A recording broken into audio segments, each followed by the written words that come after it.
All right, and we've got some good upcoming sessions. Next week, we have open office hours where you can come and talk about any of the topics that we've covered in the last few weeks, or any other topics that you want to talk about regarding assistive technology, or bring an idea to share too. November 3rd, the week after that, we've got Amy Parent coming from the STAR AT Lending Library. To show us how you can access that and share some great new tools. On November 10th, I'll be sharing about the SET framework, which we talk about super briefly each time. Why are we doing office hours? We want to make sure that we're sharing out some great information and making sure that assistive technology is being considered and used across the region. But be thinking about your why of why you're here today to talk about some Chromebook accessibility options. Like I said just a second ago, we always talk about the SET framework, and that's looking at the student, the environments, the tasks, and the tools when we're considering assistive technology. And we always want to use that lens of equity to make sure that every student is getting exactly what it is that they need. I am our guest today, so I'll make sure that I'm sharing some resources with you. We'll make sure that we have time for question and answers. There are some additional resources linked in the slides, and if we have some time, we'll get to those too. So I'm going to jump right in and get into some reading options or reading supports when you are on a Chromebook. And we'll talk about a couple of options today. The first one, there are extensions that are available. The one that I'm going to talk about and show you is Read and Write for Chrome.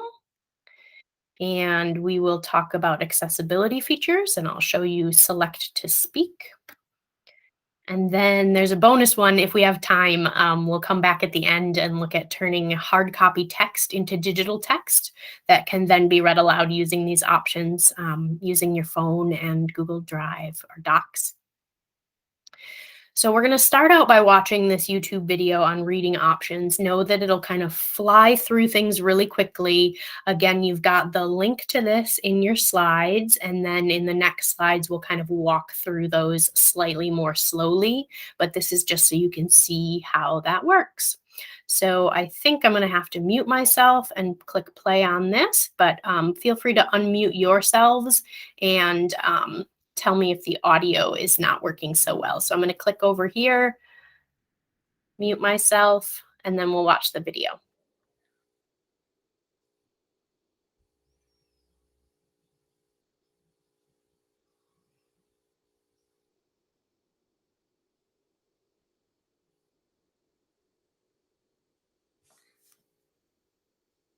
We can't hear it.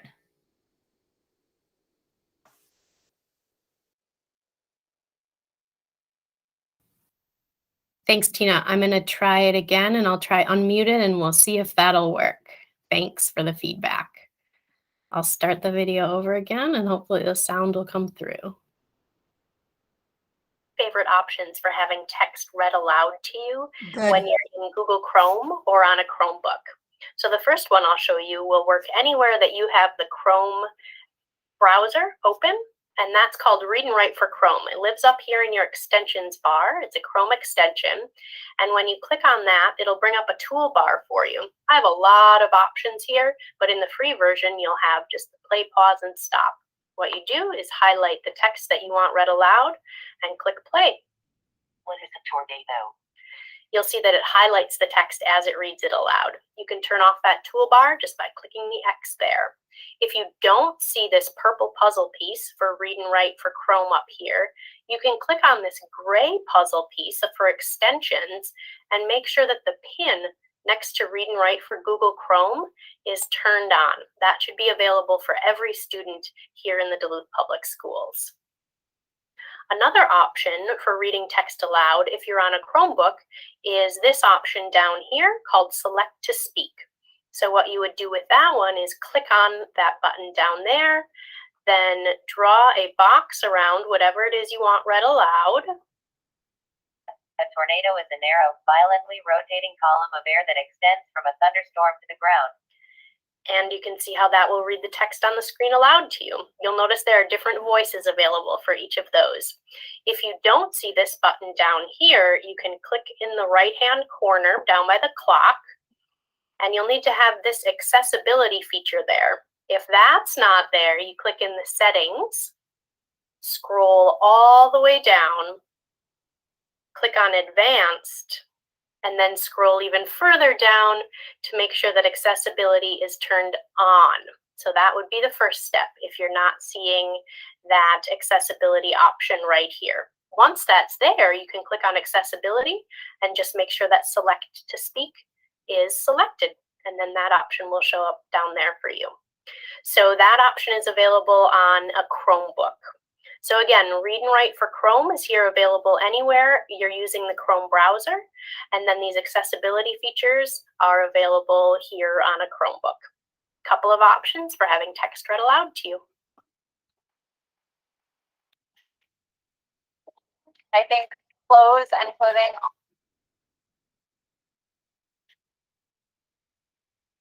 All right.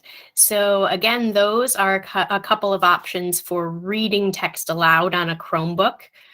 Let's go to the next slide.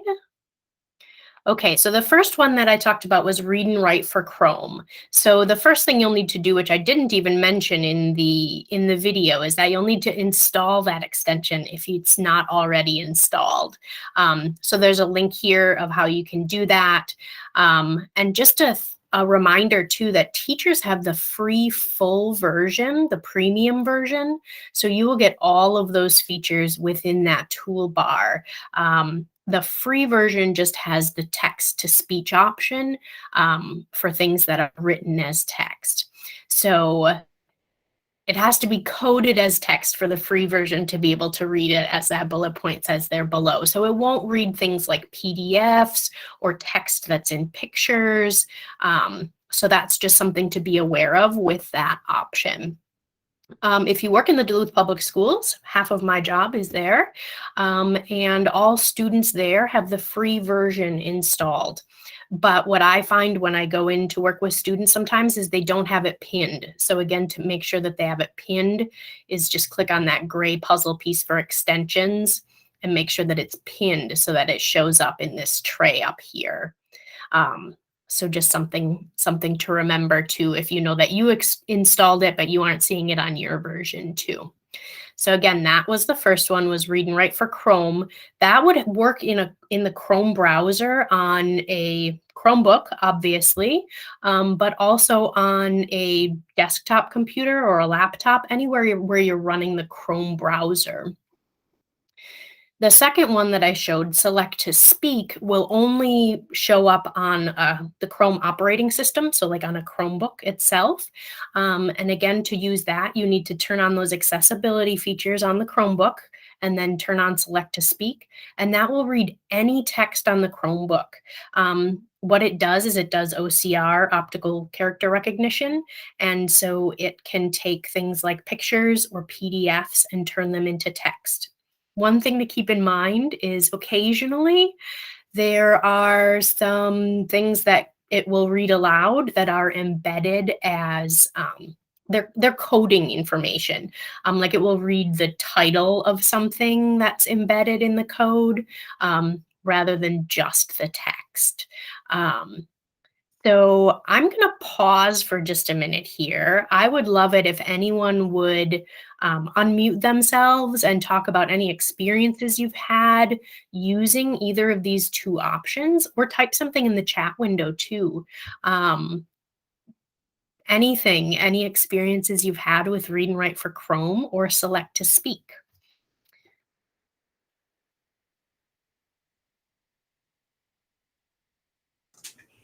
Julie, I don't have a lot of experience with those two. I've used Read and Write a little bit, but I have a question. What's the difference between the ChromeVox and the Select to Speak? That is a great question. So down here in the accessibility features, you've got ChromeVox and that spoken feedback. And that actually for students who have some vision impairments, it will read everything on your screen for you. But what that will do is it kind of reads through all of those coding pieces too, and all of the different options for how things are embedded. So if a student has a vision vision issues, that can be really helpful.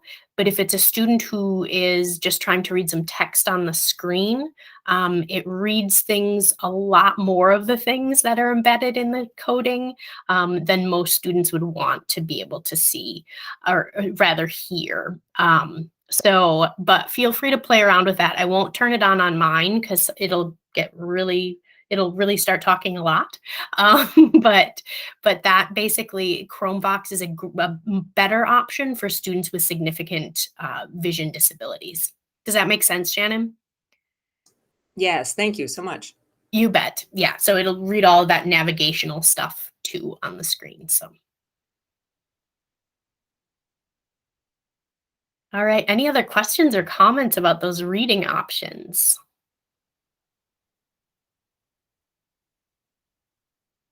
Okay, and feel free to be playing around with those in the background as we're going through these, but we'll move on to the writing options. So in writing with the Chromebook, we're going to talk about voice typing in Google Docs, which is probably something that you all have seen, but I just wanted to make sure that everyone is aware of it and takes a look at that and sees some of the options within that. And then we'll also talk about the accessibility feature, dictation on a Chromebook. So we will watch this video again. I'm going to go into another tab. I won't mute myself, so hopefully you'll be able to hear this time. Here are a couple of options to be able to type with your voice. If you're in Google Docs, you can just go to Tools up in the toolbar here and voice typing. You'll also notice that there's a keyboard shortcut listed here. Control-Shift-S will also bring this option up. The first time you'll need to give it permissions, but when you have this microphone icon, you just click on it to speak. Now Google Docs should type everything that I say, period. I click it again to stop. You'll notice that I did have to speak the punctuation in there, but that's a pretty simple option within Google Docs. Another option, if you're trying to type anywhere else on a Chromebook, basically anywhere that you would put your cursor and try to type, whether that's up here in the URL bar or in any search window, you can use the option called dictation. And here I would just click on this button, volcanoes. And you'll see that comes up very easily for me, and then I could just click enter to find that. If you don't see this option down here on the bottom of your Chromebook, you can click near the time there, and then click on accessibility and make sure that dictation is clicked on. If you don't see the accessibility features here, you can click in settings, then scroll all the way down to the bottom to go to advanced, and then scroll down again to make sure that your accessibility options show in the system menu. So again, 2 quick options to show you how to type with your voice, both in Google Docs and on a Chromebook.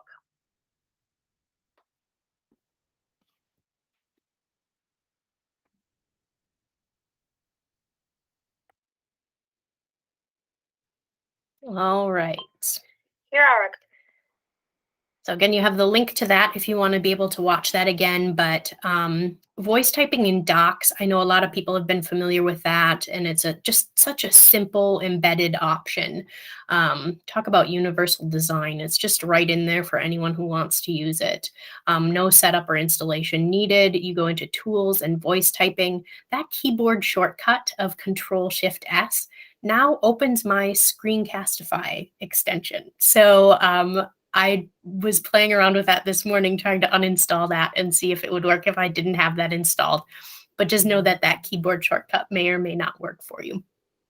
The voice typing also is an option in Google Slides, but only in the speaker notes. It doesn't work up in the actual slides themselves. So just another feature within the Google Suite, the G Suite, that has that built right in, that voice typing.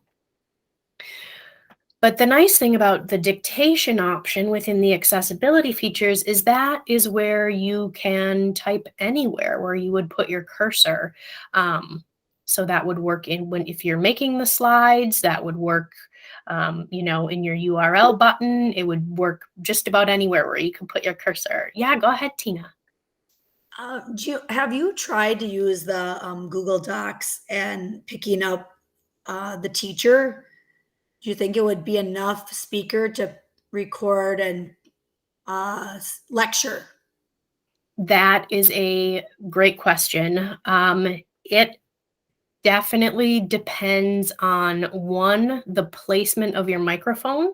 So if you're using just a Chromebook, you would want to have that Chromebook wherever, like quite close to the teacher and not near any other students that were going to be talking. And I would highly recommend trying out something like a Bluetooth headset or microphone. You would have much better luck filtering out any of that background noise. Okay. Yeah. I just got a Bluetooth headset it works really well. And the distance is a little bit, you know, I'm in a classroom at one of my sites. And so it works just about anywhere in the classroom, which is kind of a nice feature. Nice. But yeah, it brings up a good point too, though, Tina, about even if students are using it just to type their work, using a directional microphone or a headset with a microphone can be really helpful, especially if you've got multiple people in the same room doing that. If I find that people use a quieter voice when they're using a headset, and then also it just would pick up just their voice a little better than everything that's going on around them. So really good question.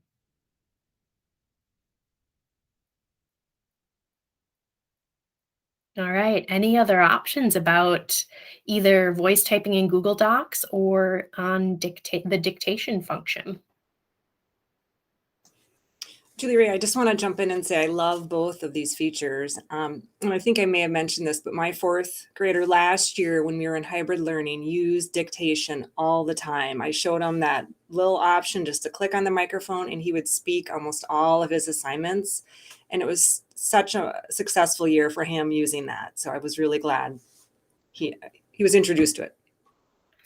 Beautiful. Thanks, Shannon. Yeah, I love those stories, those success stories of these things. And every student has access to it. So it's a really nice option on a Chromebook.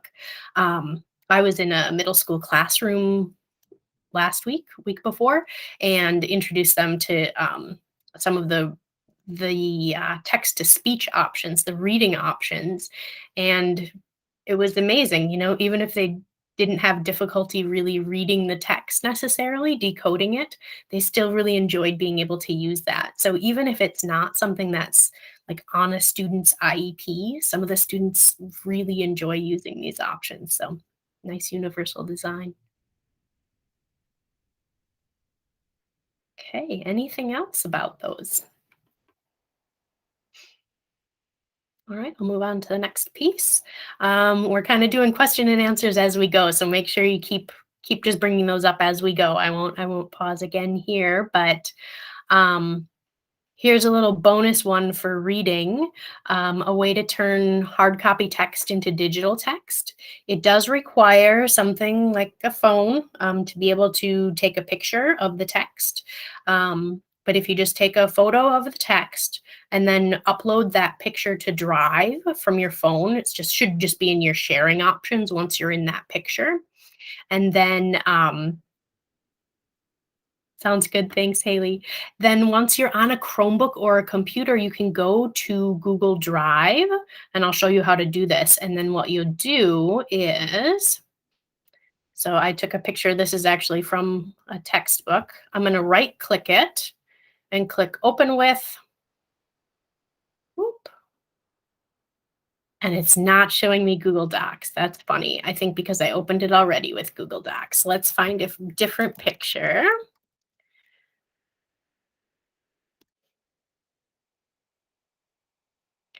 And see if we can do some text to speech piece here.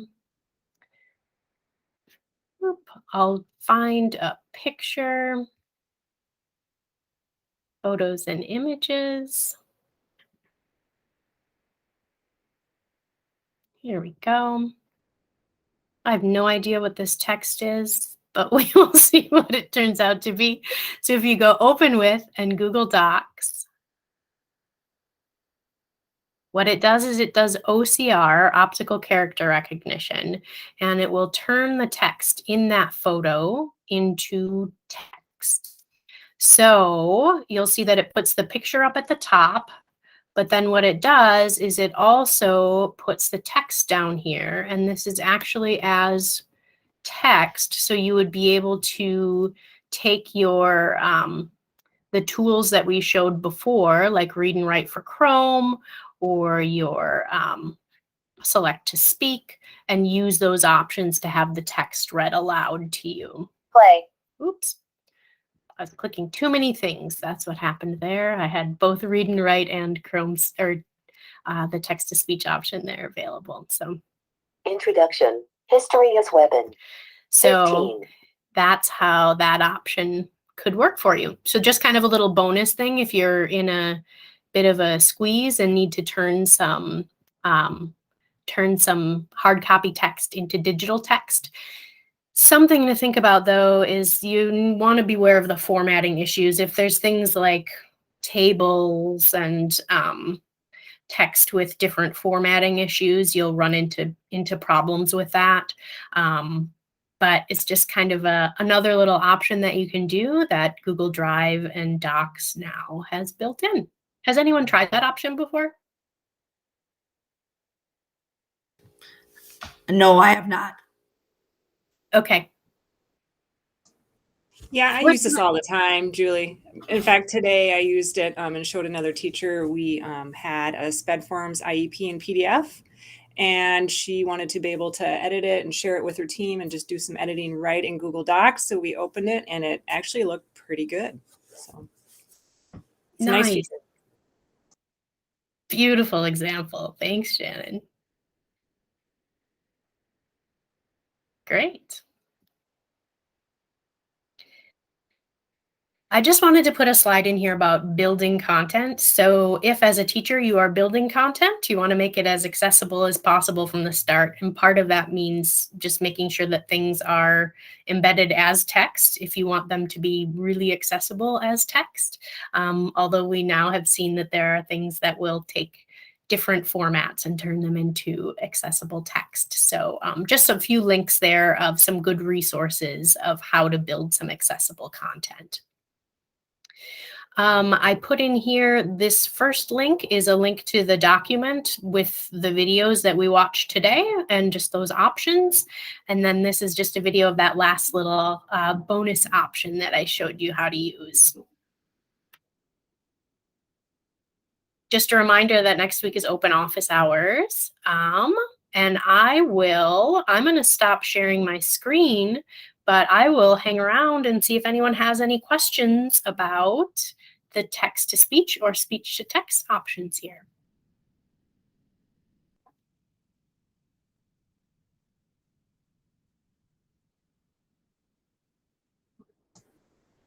I don't have any questions, but thanks, Julie Ray. It's always a good review. Thank you. Yeah, I know a lot of the people here actually have probably used a lot of these options, but sometimes it's just nice to re-see those things. So cool. I will stop recording. Thanks everyone for attending.